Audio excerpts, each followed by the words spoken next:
Ano kaya kung hindi natin naging presidente si Pangulong Bongbong Marcos ngayon?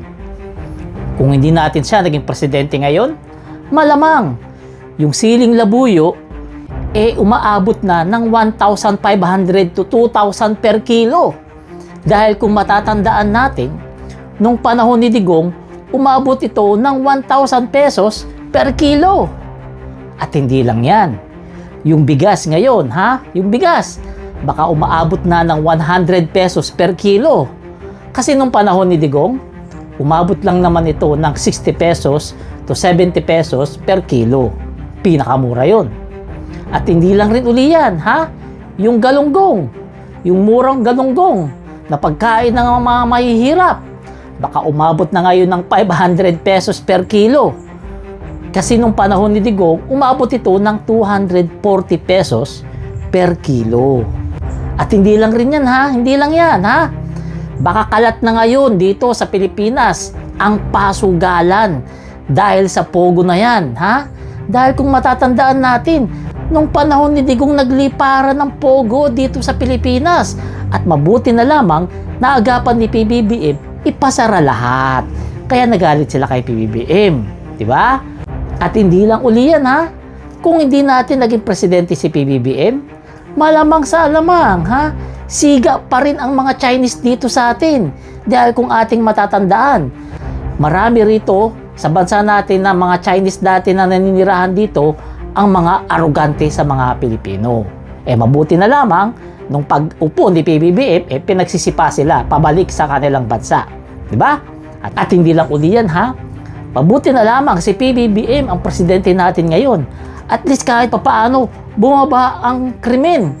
Hindi na ganun karampat ang patayan dito sa atin. Kasi nung panahon ni Digong, diba, kung matatandaan natin, umabot ng 30,000 yung pinatay sa panahon ng panunungkulan niya. 30,000. Mabuti na lamang at yan ay hindi na nangyayari ngayon. Kasi ang presidente natin ay makajos.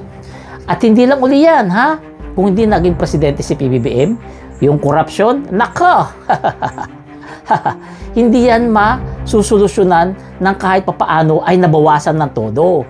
Kasi kung matatandaan natin, nung panahon ni Digong, rampant na rampant ang korupsyon.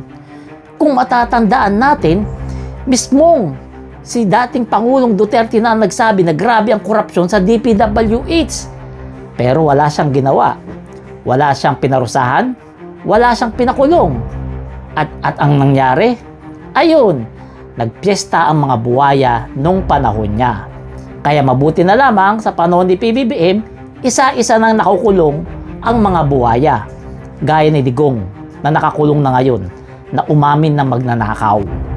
At itong pinakamatindi, Kung hindi naging presidente si PBBM ngayon, malamang baka binura na ng Diyos ang Pilipinas.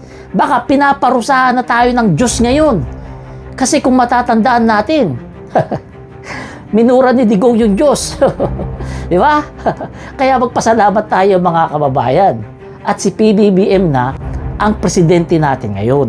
Kaya magpasalamat tayo sa Diyos at binigyan niya tayo ng matino, matapang, mapagmahal, at higit sa lahat, presidente na may takot sa Diyos.